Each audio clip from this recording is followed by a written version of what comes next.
दिनांक 5 डिसेंबर रोजी धुळे शहरालगत असलेल्या सरवळ गावात एका महिलेची बदनामी करण्याच्या खोट्या आरोपावरून दिव्यांग गौतम गवळे यास जातीवाचक शिवीगाळ करून अमानुषपणे मारहाण करण्यात आली।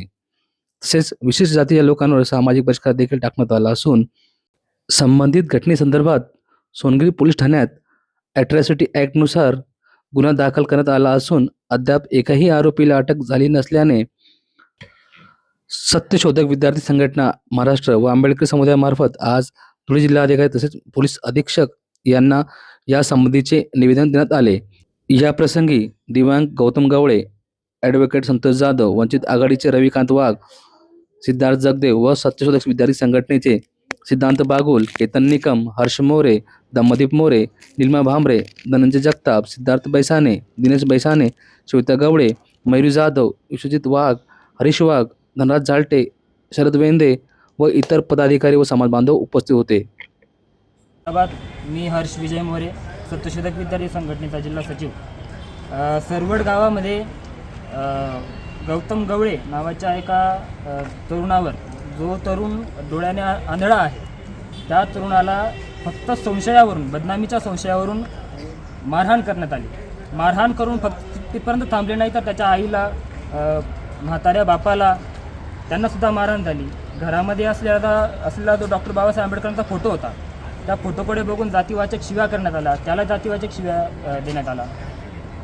या सगळ्या प्रकरणामध्ये सोनगिरी पोलीस स्टेशनला ॲट्रॉसिटीचा गुन्हा दाखल करण्यात आला। गुन्हा दाखल होऊन 6 दिवस होऊन गेले, आजचा 7वा दिवस आहे। अजूनसुद्धा एकाही आरोपीला अटक झालेली नाही। आरोपी जेवढे पण आहेत तेवढेही गावामध्ये मोकाट फिरत आहेत, तरीसुद्धा पोलीस कुठलीही ॲक्शन घ्यायला तयार नाही।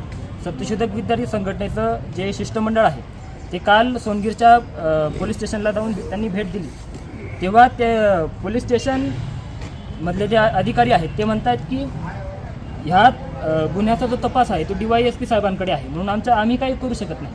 हे पूर्णपणे उडवाउडवीचे आणि पळ काढण्याचे उत्तर पोलीस अधिकारी देत आहेत।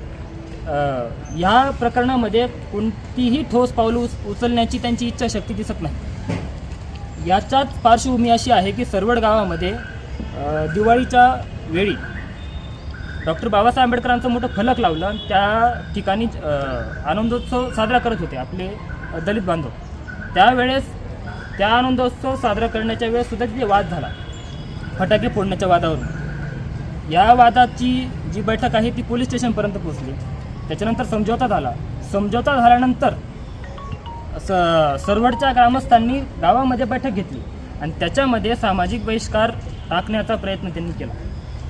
सामाजिक बहिष्कार टाकण्याचा प्रयत्न केला, काही लोकांनी विरोध केला, तरीसुद्धा तिथल्या काही लोकांनी दलित जेव्हा चक्कीवर दळण दळायला गेले त्यांना परतून लावलं, दूध घ्यायला गेले तेव्हा परतून लावलं, शेतामध्ये जेव्हा शेतमजूर आपल्या कामासाठी गेले त्यांनासुद्धा जातीय शिवीगाळ करून परतून लावलं। अशा सगळ्या घटना सरवड गावामध्ये घडत आहेत। या सगळ्या घटनांचं गांभीर्य ओळखून सत्यशोधक विद्यार्थी संघटना, सत्यशोधक जनआंदोलनाच्या वतीने आज जिल्हाधिकारी कार्यालयाजवळ आम्ही जिल्हाधिकाऱ्यांना एक निवेदन देत आहोत की याच्या संदर्भामध्ये ठोस पावलं उचलली गेली पाहिजे, आरोपींना अटक झाली पाहिजे आणि जो पीडित आहे त्याला लवकरात लवकर न्याय मिळाला पाहिजे, ही आमची सत्यशोधक विद्यार्थी संघटना आणि जनआंदोलनाच्या वतीने मागणी आहे। माझं नाव गौतम रोहिदास गवळे, गाव सरवळ। माझ्यावर अन्याय झाला आहे सर। आज 8 दिवस झाले आरोपी मोकाट फिरत आहेत, त्यांना कुठल्याही प्रकारे अटक झालेली नाही आहे। 8 दिवसापासून ते मोकाट फिरत आहेत सर।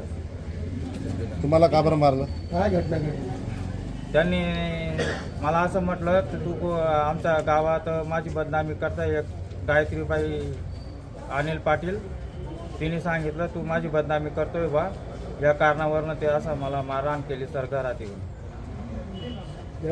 त्यांच्यावर कारवाई नाही झाली, मग तुम्ही पुढे काय करणार आहात? त्यांच्यावर जर कारवाई झाली नाही सर मी तर आत्मदहन करणार आहे। पोलीस काय अटक झालीच म्हणतात? पाहिजे। पोलीस काय म्हणतात तुम्ही विचारा? पोलीस टाळाटाळ करतायत, पोलीस लक्ष देत नाही सर।